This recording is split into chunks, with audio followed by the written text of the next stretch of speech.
National investigation agency Khalistan ગેંગસ્ટરના નેટવર્કની તપાસ કરે છે, જે તપાસમાં એક મોટી માહિતી પ્રાપ્ત થઈ છે, જેમાં જાણવા મળ્યું છે કે જે રીતે પાકિસ્તાની ગુપ્તચર એજન્સી આઈએસઆઈ અને અંડરવર્લ્ડની સાંઠગાંઠ 90ના દયકામાં મુંબઈમાં કામ કરી રહી હતી, તે રીતે ખાલિસ્તાન ગુંડાઓનું નેટવર્ક કામ કરે છે, પણ ખાલિસ્તાની આતંકવાદીઓ વિદેશમાં જ કાર્યરત છે, જે લોકો વિદેશમાં બેસીને ભારત વિરુદ્ધ આતંકવાદી ષડયંત્ર કરે છે, જે ભારત માટે ક્યાંક ને ક્યાંક ચિંતાનો વિષય છે।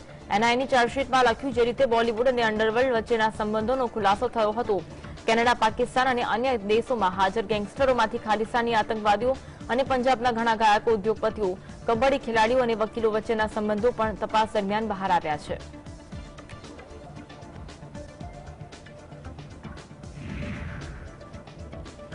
ભારત અને કેનેડાના સંબંધોમાં તણાવ વધી રહ્યો છે, એવામાં ન્યૂયોર્કમાં કાઉન્સિલ ઓન ફોરેન રિલેશન્સમાં વિદેશ મંત્રી એસ જયશંકરે એક મોટી વાત કહી। ખાલિસ્તાની નેતા હરદીપસિંહ નિજ્જરની હત્યા અંગે કહ્યું કે જો કેનેડા ચોક્કસ માહિતી આપશે તો ભારત પગલાં લેવાની ખાતરી આપે છે। તેમણે કહ્યું કે અમે તેના પર વિચાર કરવા તૈયાર છીએ। વધુમાં વિદેશ મંત્રીએ કહ્યું કે જો કેનેડા પાસે કંઈક વિશેષ હોય અને જો આ હત્યાના સંબંધમાં કંઈક વિશિષ્ટ હોય તો તેને જોવા માટે ભારત તૈયાર છે। ઉલ્લેખનીય છે કે ભારત પર હરદીપસિંહ નિજ્જરની હત્યાનો આરોપ લગાવ્યા બાદ ભારતે કેનેડા પાસે પુરાવા માંગ્યા હતા, જો કે કેનેડા હજી પણ આ પુરાવા રજૂ કરી શક્યું નથી અને માત્ર બફાટ કરે છે। એસ જયશંકરે કહ્યું કે છેલ્લા કેટલાક વર્ષોમાં કેનેડાના ઘણા સંગઠિત અપરાધો થયા છે અને ભારત સરકારે આ સંબંધમાં કેનેડાની ઘણી માહિતી આપી છે।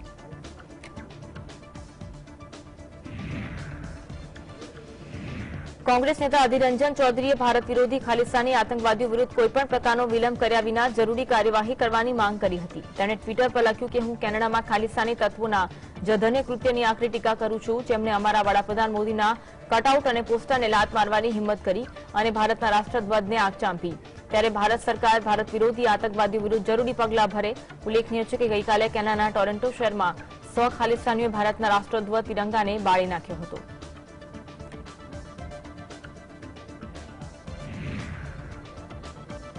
દેશની આંતરરાષ્ટ્રીય સરહદ પર હવે એન્ટ્રી ડ્રોન સિસ્ટમથી નજર રાખવામાં આવશે, જે અંગે ગૃહમંત્રી અમિત શાહે માહિતી આપી।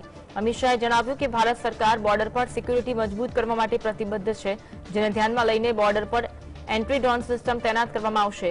રેડિયો ફ્રીક્વન્સીની મદદથી દુશ્મનોને શોધી કાઢવા એન્ટ્રી ડ્રોનનો ઉપયોગ કરાશે। જો કે હાલમાં યોજાયેલી G20 સમિટમાં હાઈ પ્રોફાઇલ મહેમાનોની સુરક્ષા માટે પણ આ ડ્રોન સિસ્ટમનો ઉપયોગ કરવામાં આવ્યો હતો। ભારત પાસે drone detect, deter and destroy system એટલે કે D4 ડ્રોન છે અને આ પ્રથમ સ્વદેશી એન્ટ્રી ડ્રોન સિસ્ટમ છે, જેને ડિફેન્સ રિસર્ચ એન્ડ ડેવલપમેન્ટ ઓર્ગેનાઇઝેશનને 3 વર્ષમાં વિકસાવવામાં આવ્યું હતું।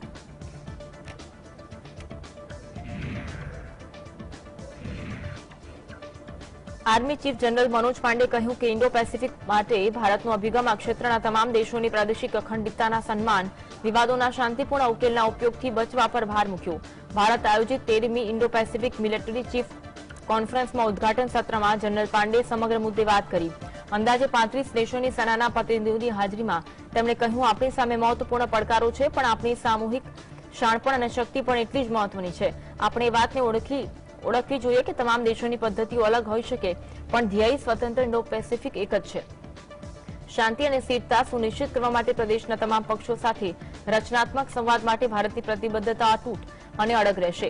ઇન્ડો પેસિફિકના મહત્વ પર ભાર આપતા તેમણે કહ્યું કે ઇન્ડો પેસિફિક ક્ષેત્ર માત્ર રાષ્ટ્રોનો સમૂહ નથી, પરંતુ તે એકબીજા પર પરસ્પર નિર્ભરતાનું ઉદાહરણ છે।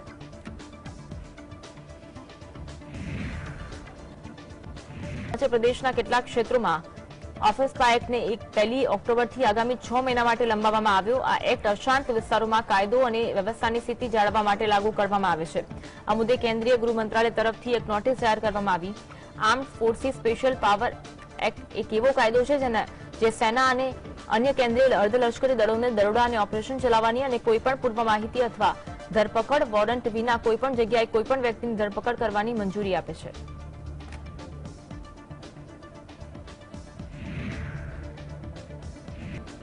દિલ્હીના મુખ્યમંત્રી અને આપ પાર્ટીના સંયોજક કેજરીવાલની મુશ્કેલીમાં ફરી એકવાર વધારો થઈ શકે છે। સીબીઆઈએ મુખ્યમંત્રી આવાસ ઇનોવેશન મામલે કેસ નોંધ્યો અને આ મામલે હવે સીબીઆઈ તપાસ કરશે। ઉલ્લેખનીય છે કે ગત મે મહિનામાં દિલ્હીના એલજીએ સીબીઆઈને પત્ર લખી તપાસની માંગ કરી, જેના આધારે ગૃહ મંત્રાલયે સીબીઆઈને તપાસની મંજૂરી આપી। સીબીઆઈ હવે દિલ્હીના મુખ્ય સચિવ દ્વારા હાથ ધરવામાં આવેલી તપાસ બાદ પ્રકાશમાં આવેલી કથિત ગેરરીતિઓના તમામ પાસાઓની તપાસ કરશે। આ મામલે ગૃહ મંત્રાલય દ્વારા કેગ દ્વારા વિશેષ ઓડિટનો આદેશ આપવામાં આવ્યો। સીબીઆઈ તપાસના આદેશ બાદ આમ આદમી પાર્ટીએ કેન્દ્ર સરકાર અને ભાજપ પર નિશાન સાધ્યું. પાર્ટીએ કહ્યું, ભાજપે આ પાર્ટીને ખતમ કરવા માટે પોતાની તમામ તાકાત લગાવી છે.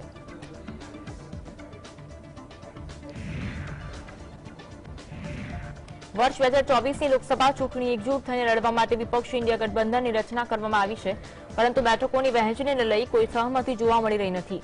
સૂત્રો પાસેથી મળતી માહિતી પ્રમાણે બેઠકોની વહેંચણીનો મુદ્દો 5 રાજ્યોની વિધાનસભા ચૂંટણી પછી લેવામાં આવી શકે છે. દિલ્હીના મુખ્યમંત્રી અરવિંદ કેજરીવાલે આપેલા ફોર્મ્યુલા પર પણ કોઈ ચર્ચા થઈ નથી. કેજરીવાલ 30 સપ્ટેમ્બર સુધીમાં બેઠકોની વહેંચણી પર ચર્ચા થાય તેવી ઈચ્છા રાખે છે. વાસ્તવિકતામાં કોંગ્રેસ આ ગઠબંધનનું નેતૃત્વ કરવા માંગે છે. કોંગ્રેસે પહેલા પણ સંકેત આપ્યો હતો કે તે 5 રાજ્યોમાં વિધાનસભાની ચૂંટણી પછી સીટની વહેંચણી અંગે વાત કરશે. દેશના 5 રાજ્યોની ચૂંટણીને લોકસભાની ચૂંટણી પહેલા સેમીફાઇનલ માનવામાં આવી રહી છે.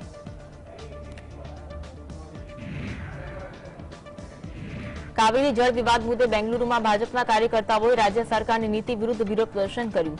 આ મુદ્દે હવે કેન્દ્ર અને રાજ્ય સરકાર આમને સામને આવી ગઈ છે. ભાજપ તરફથી આરોપ લગાવવામાં આવ્યો છે કે વર્તમાન રાજ્ય સરકારે કાવેરી જળ વિવાદને ગંભીરતાથી લીધો નથી. પ્રદેશના ખેડૂતોને હાલાકીનો સામનો કરવો પડી રહ્યો છે, ત્યારે સરકાર કાવેરીનું પાણી તમિલનાડુ તરફ છોડી રહી છે.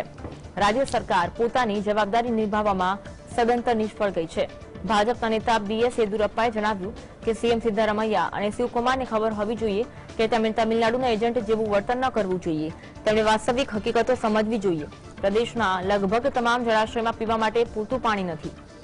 આ મામલો સુપ્રીમ કોર્ટમાં હોવાથી પીએમ મોદી હસ્તક્ષેપ કરી શકે નહીં.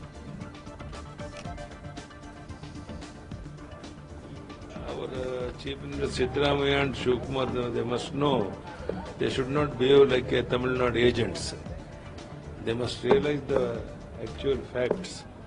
In almost all our reservoirs, water was not at all sufficient for even drinking purpose. Even then, they are releasing the water. That means they are behaving like a Tamil Nadu agents. You know very well, Prime Minister can't interfere in this, because it is in the case in the Supreme Court. For that, Prime Minister it's not possible for him to. ભાજપના સાંસદ તેજસ્વી સૂર્યાએ જણાવ્યું કે કાવેરી જળ વિવાદ મુદ્દે અમારા માટે રાજનીતિ ઉપર છે. કર્ણાટક છેલ્લા 50 થી 60 વર્ષમાં સૌથી ખરાબ દુષ્કાળગ્રસ્ત સ્થિતિનો સામનો કરી રહ્યું છે. બેંગલુરુ અને પ્રદેશના અન્ય 4 જિલ્લા પાણી માટે કાવેરી પર નિર્ભર રહે છે. કોંગ્રેસ પાર્ટીએ વિપક્ષી ઇન્ડિયા ગઠબંધનના સાથી પક્ષ ડીએમકેને તમિલનાડુમાં લાભ આપવા માટે રાજનીતિ કરી રહી છે. સરકારના નિર્ણયના કારણે કર્ણાટકમાં પીવાના પાણીની સંભવિત સંકટની સ્થિતિ ઊભી થઈ છે. કાવેરી વોટર મેનેજમેન્ટ ઓથોરિટીએ કર્ણાટકને 3000 ક્યુસેક પાણી છોડવાનો નિર્દેશ કર્યો, જેને પ્રદેશના કૃષિ મંત્રી ડીકે શિવકુમારે આવકાર્યો. આ પછી મુખ્યમંત્રી સિદ્ધારમૈયાએ કહ્યું કે અમે આદેશથી નાખુશ છીએ અને અમે સુપ્રીમ કોર્ટમાં અપીલ કરીશું. The Kaveri issue is beyond politics for us. The state has repeatedly failed to impress upon the Kaveri Water Management Authority the grim water situation in Karnataka. The politics that is being done is by the Congress party, which is trying to favor their India alliance partner in Tamil Nadu. Yesterday, the Kaveri Water Management Authority directed Karnataka to release 3,000 cusecs of water.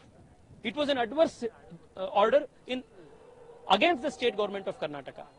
But the Deputy Chief Minister goes on record welcoming the judgment. Samajwadi party મધ્યપ્રદેશમાં વિધાનસભાની ચૂંટણી લડશે. પાર્ટીના પ્રમુખ અખિલેશ યાદવે રીવામાં જાહેર સભાને સંબોધનમાં કહ્યું, સપા ઘણા વર્ષોથી મધ્યપ્રદેશમાં ચૂંટણી લડી રહી છે. મધ્યપ્રદેશમાં સમાજવાદીએ કામ કર્યું. પ્રદેશમાં સમાજવાદી વિચારધારાની જરૂર છે. રાજ્યમાં બેરોજગારી, મોંઘવારી, અન્યાય વધ્યો છે. અમને આશા છે કે આ વખતે મધ્યપ્રદેશમાં સમાજવાદી પાર્ટી વધુ બેઠકો જીતશે. અખિલેશ યાદવે કહ્યું કે લોકોએ મધ્યપ્રદેશ વિધાનસભાની ચૂંટણીને દેશની ચૂંટણી ગણવી જોઈએ. તમારું મત આવનારી ચૂંટણીમાં સંદેશ આપશે. ભાજપના લોકો જૂઠા છે, તેઓ માત્ર વચનો આપે છે, ક્યારે પૂરા કરતા નથી. તેવું કહેવામાં આવ્યું હતું કે ખેડૂતોની આવક બમણી થશેના દાવા સાથે મોંઘવારી બમણી થઈ છે. मध्य प्रदेश में समाजवादियों ने काम किया और जरूरत है समाजवादी विचारधारा की. गरीब, महिलाएं, आदिवासी, अल्पसंख्यक और जितने भी हमारे पिछड़े और अगड़े मिलकर के हैं, महिलाओं के ऊपर अन्याय सबसे ज्यादा है, छोटी बेटियों के ऊपर सबसे ज्यादा अन्याय है. एक तरफ अगर लाडली योजना आप चला रहे हैं तो कहीं न कहीं आपको उनकी सुरक्षा की भावना कैसे पैदा हो उसके बारे में सोचना होगा. बड़े पैमाने पे बेरोजगारी बढ़ी है, तो जब महंगाई बढ़ जाए, बेरोजगारी बढ़ जाए, अन्याय बढ़ जाए, तो इसके विकल्प देने के लिए समाजवादी लोग हैं और जनता के बीच में रहेंगे। ઉત્તર પ્રદેશના મુખ્યમંત્રી કેશવ પ્રસાદ મૌર્યએ જણાવ્યું કે મધ્યપ્રદેશ વિધાનસભાની ચૂંટણીમાં ભાજપ ફરીવાર સત્તામાં આવશે। કોંગ્રેસ સામે ભાજપની એકતરફી જીત થશે। ભાજપના ઉમેદવારના નામ જાહેર થતા કોંગ્રેસની હાલત ખરાબ થઈ ગઈ છે। મધ્યપ્રદેશમાં સમાજવાદી પાર્ટીનું કોઈ અસ્તિત્વ નથી। પ્રદેશમાં રાજકીય લડાઈ કોંગ્રેસ અને ભાજપ વચ્ચે છે। મધ્યપ્રદેશમાં વર્ષોથી ભાજપની જીત થઈ છે અને આગામી ચૂંટણીમાં પણ કમલ ખીલશે। देखिए, मध्य प्रदेश में भारतीय जनता पार्टी शानदार ढंग से 2024 में वापसी कर रही है। 2023 में जो विधानसभा का चुनाव है, इस चुनाव में भाजपा एक तरफा विजय की ओर बढ़ रही है। कांग्रेस की तो हमारे प्रत्याशियों की घोषणा होते ही हालत खराब हो गई है। श्री अखिलेश यादव जी या समाजवादी पार्टी का मध्य प्रदेश में कुछ भी नहीं है। वहां जो लड़ाई है वो भारतीय जनता पार्टी और कांग्रेस के बीच में है। एनसीपीના વડા શરદ પવારે મહિલા આરક્ષણ બિલ પર નિવેદન આપ્યું। તેઓએ પીએમ નરેન્દ્ર મોદી પર પણ નિશાન સાધતા કહ્યું, દેશના પીએમ સંસદમાં મહિલા આરક્ષણનો નિર્ણય લીધો છે, જેના 2 સભ્યો સિવાય કોઈએ વિરોધ કર્યો નથી। દેશમાં ક્યારેય કોઈ પક્ષે મહિલા આરક્ષણ બિલ વિચાર કર્યો નથી। કોંગ્રેસના શાસનમાં મહિલાઓને લગતા ઘણા નિર્ણયો લેવામાં આવ્યા। પવારે કહ્યું, 1993માં મેં મહારાષ્ટ્રમાં રાજ્ય મહિલા આયોગની સ્થાપના કરી। જ્યારે હું રાજ્યનો મુખ્યમંત્રી હતો ત્યારે મેં મહિલા અને બાળ વિકાસ વિભાગની શરૂઆત કરી। જ્યારે પંચાયત વ્યવસ્થા લાગુ કરવામાં આવી ત્યારે કહેવામાં આવ્યું કે મહિલાઓને 1/3 અનામત આપવામાં આવશે। પછી મહિલાઓને પણ અનામત આપવામાં આવી હતી।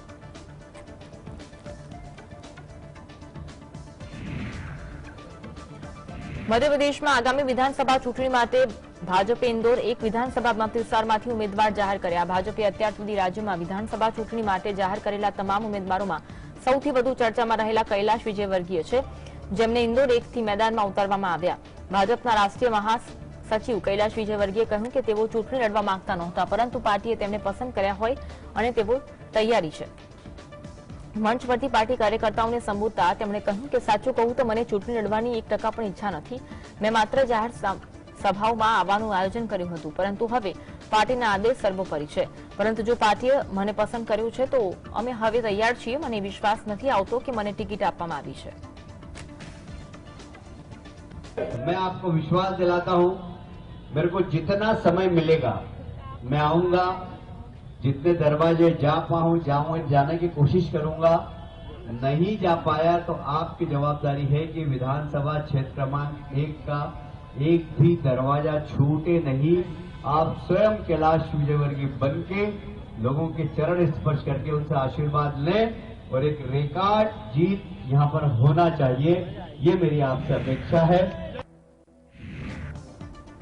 केंद्रीय मंत्री गजेंद्र सिंह शेखावते जણાવ્યું કે રાજસ્થાનની ગેહલોત સરકાર વર્તમાન સમયની સૌથી ભ્રષ્ટ સરકાર છે। માત્ર મિડ ડે મીલમાં નહીં પરંતુ ખાણકામ અને અન્ય યોજનાઓમાં ભ્રષ્ટાચાર થયું છે। દેશના ઇતિહાસમાં કદાચ એવું પહેલીવાર બન્યું હશે કે સરકારના યોજના ભવનના કબાટમાંથી સોનું મળ્યું। કેન્દ્રીય તપાસ એજન્સીઓએ જ્યારે આ સમગ્ર મામલાની તપાસ શરૂ કરી ત્યારે સરકારી વિભાગમાંથી લગભગ 16 કિલો સોનું મળી આવ્યું। રાજ્યમાં જ્યારે પણ ભ્રષ્ટાચારીઓ સામે કાર્યવાહી થાય છે ત્યારે મુખ્યમંત્રી કહેવા લાગે છે કે કેન્દ્રીય તપાસ એજન્સીઓનો દુરુપયોગ કરવામાં આવી રહ્યો છે। હાલમાં એક મામલામાં દરોડા પાડવામાં આવ્યા ત્યારે મંત્રીએ રાચારીમાં કહ્યું કે તેઓ એકલા હાથે લડી રહ્યા છે। હું તેમનું દર્દ સમજી શકું છું। ભ્રષ્ટાચારની રમતમાં બધા સાથે હતા, પરંતુ હવે જ્યારે કાર્યવાહી શરૂ થઈ ત્યારે મંત્રી એકલા પડી ગયા છે। कि वर्तमान की अशोक गहलोत सरकार इस लोकतांत्रिक राजस्थान की सबसे भ्रष्ट सरकार है। केवल मिड डे मील ही नहीं, माइनिंग में जिस तरह का घोटाला हुआ है, जल जीवन मिशन में जिस तरह का घोटाला हुआ है, अभी अन्नपूर्णा किट बांटने में जिस तरह का घोटाला हुआ है, और इसके अतिरिक्त जिस महकमे में आप हाथ डालिएगा सभी जगह इसी तरह के हालात हैं। डीओआईटी में हम सब ने देखा, और शायद देश के इतिहास में पहली बार हुआ होगा कि योजना भवन की अलमारी में से सोना निकल रहा था, कैश निकल रहा था।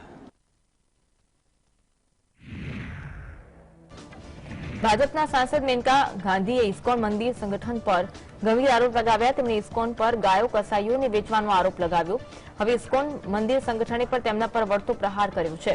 મંદિરની સંસ્થા તરફથી જણાવવામાં આવ્યું કે દેશમાં સનાતન ધર્મ પર નિશાનો સાધવાની ફેશન બની છે। સોશિયલ મીડિયા પર વિડીયો વાયરલ થયા બાદ ઇસ્કોને મેનકા ગાંધીના દાવાને સદંતર ફગાવ્યા। ગાય સંરક્ષણ પ્રત્યે તેની પ્રતિબદ્ધતા વ્યક્ત કરતા ઇસ્કોને જણાવ્યું કે તેઓ 60થી વધુ ગૌશાળાઓ ચલાવે છે, જ્યાં સેંકડો ગાયો અને વાછરડાઓની સંભાળ રાખવામાં આવે છે। મેનકા ગાંધીએ આરોપ લગાવ્યો હતો કે ઇસ્કોન ગૌશાળા ચલાવે છે અને સરકાર તરફથી વિશાળ જમીન સહિત અનેક લાભો મેળવે છે। ભાજપના મહિલા સાંસદે આંધ્રપ્રદેશમાં ગૌશાળાનો ઉલ્લેખ કરતા આક્ષેપ કર્યા હતા। કોંગ્રેસના સાંસદ ઇમરાન પ્રતાપગઢીએ જણાવ્યું કે ગુજરાતમાં ભ્રષ્ટાચારના કારણે મોરબી દુર્ઘટના થાય છે। પ્રદેશના કેટલાક ગ્રામીણ અને આદિવાસી ક્ષેત્રોમાં શિક્ષણની પાયાની સુવિધા પણ ઉપલબ્ધ નથી। ગુજરાત કેટલીક શાળાઓ પણ બંધ કરવામાં આવી છે। વડાપ્રધાન મોદી ભાષણમાં વાઇબ્રન્ટ ગુજરાતનો ઉલ્લેખ કરે છે, પરંતુ તેની વાસ્તવિકતા કંઈક અલગ છે। હું પીએમ મોદીને પૂછવા માંગુ છું કે કેટલાક અન્ય રાજ્યોમાં પણ તેમની સરકાર છે, પરંતુ મધ્યપ્રદેશને કેમ વાઇબ્રન્ટ બનાવી શકતા નથી। મધ્યપ્રદેશ વિધાનસભાની ચૂંટણીમાં ભાજપની હાર થશે, આ માટે તેઓ केंद्रीय मंत्री અને सांसद સભ્યોને ચૂંટણી લડવાની રણનીતિ ઘડી રહ્યા છે। प्रधानमंत्री जी दरअसल जब वाइब्रेंट गुजरात की बात करते हैं तो गुजरात में दो गुजरात है। एक गुजरात है जिसे हम प्रधानमंत्री जी के भाषणों में सुनते हैं और एक गुजरात वो गुजरात है जिसे गुजरात जा करके देखा जाता है। वो एक ऐसा गुजरात है जिसमें मोरबी का हादसा है, करप्शन की वजह से जाने जाती हैं। एक गुजरात वो गुजरात है जहां बेसिक एजुकेशन के लिए आदिवासी और ग्रामीण अंचलों के लोग तरस रहे हैं, बेसिक विद्यालय बंद हो रहे हैं। ये जानकारी विधानसभा में भारतीय जनता पार्टी सरकार के शिक्षा मंत्री ने दी है। चीनના હાઉઝોંગમાં આયોજિત એશિયન ગેમ્સ 2023માં ભારતની મહિલા ખેલાડી આશી ચોકસી, સિફત કૌર સમરા અને Manini કૌશિકે 50 metre rifle 3 position team ઇવેન્ટમાં સિલ્વર મેડલ જીત્યું। આ રીતે આ ત્રણેય દીકરીઓએ દેશનું ગૌરવ વધાર્યું। ભારતે મહિલાઓની 50 મીટર રાઇફલ 3 પોઝિશન ટીમ ઇવેન્ટમાં કુલ 1764 પોઈન્ટ સ્કોર કર્યો। ચીને ગોલ્ડ મેડલ જીત્યો હતો। કોરિયાએ 1756નો સ્કોર કરી બ્રોન્ઝ મેડલ જીત્યો હતો। ભારતે ચોથા દિવસે શૂટિંગ દ્વારા પહેલો મેડલ જીત્યો હતો। આ પછી ભારતે મહિલાઓની 25 મીટર ટીમ ઇવેન્ટમાં ગોલ્ડ મેડલ મેળવ્યો। મનુ ભાકર, रिधम सांगवान અને ઈશા સિંહની ટીમે 25 મીટર ટીમ ઇવેન્ટમાં 1729ના સ્કોર સાથે ગોલ્ડ જીત્યો હતો। काफी अच्छी फीलिंग है। So I am the only one right now जिसके पास एशियन गेम्स के 3 मेडल हो चुके हैं। So it's a hattrick and I am really happy for it. Team was really good. We were expecting a gold but okay, like जो मिल रहा है इसमें we are satisfied. And for the individual I was like looking forward to it and I really wanted a medal, so yeah, I got it. I'm happy. So actually kneeling is my favorite position, but it didn't went so good as I expected. So after that, like many were asking me that I got stressed or what I was thinking. કેરળના તિરુવનંતપુરમમાં શિક્ષણ મંત્રી R બિંદુએ જણાવ્યું, AIA માનવ જીવનના તમામ ક્ષેત્રો પર જબરજસ્ત પ્રભાવ પાડવાનું શરૂ કર્યું છે, તેથી આપણે તેની સંભવિત પરિણામો વિશે વિચારવાની જરૂર છે। ત્રિવેન્દ્રમમાં generative AI and the future of એજ્યુકેશનના ઇન્ટરનેશનલ કોન્ક્લેવ 29મી સપ્ટેમ્બર અને 1લી ઓક્ટોબરના રોજ આયોજન કરવામાં આવશે।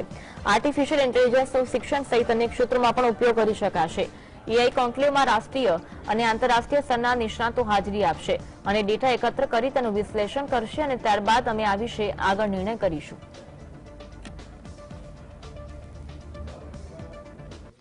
AI has started to exert tremendous influence on all fields of human life. So it is inevitable for us to consider the far-reaching consequences of AI. This conclave is intended to scrutinize the possibilities which AI might bring to the field of education, not only education but also the other sectors of life. So the experts will be participating from national and international level institutions. કોલસાના ઉત્પાદન મામલે શ્રેષ્ઠ કહેવાતા ઝારખંડમાં નવો કોલસાનો ભંડાર મળી આવ્યો છે, જે બધું બરાબર હશે તો ટૂંક સમયમાં ખાણમાંથી કોલસાનું ઉત્પાદન કરાશે। રામગઢ જિલ્લામાં આવેલા CCL રજરપા વિસ્તારમાંથી નવી કોલસાની ખાણ મળી આવી। CMPDI દ્વારા રજરપા ક્ષેત્રના વિવિધ ભાગોમાં ડ્રિલિંગની કામગીરી કરવામાં આવતી હોય છે, ત્યારે ડ્રિલિંગ દરમિયાન પુષ્કળ કોલસાનો ભંડાર મળી આવતા ઝારખંડને નવું વરદાન મળ્યું છે। CCL રજરપા ક્ષેત્રના જનરલ મેનેજર અને સત્તાવાર અધિકારી PN યાદવ દ્વારા નવી કોલસાની ખાણ મળી હોવાની પુષ્ટિ થઈ। તેમણે કહ્યું, નવી કોલસાની ખાણ મળ્યા બાદ આગામી 3 થી 5 વર્ષ સુધી કોલસાનું ઉત્પાદન સુનિશ્ચિત થઈ જશે।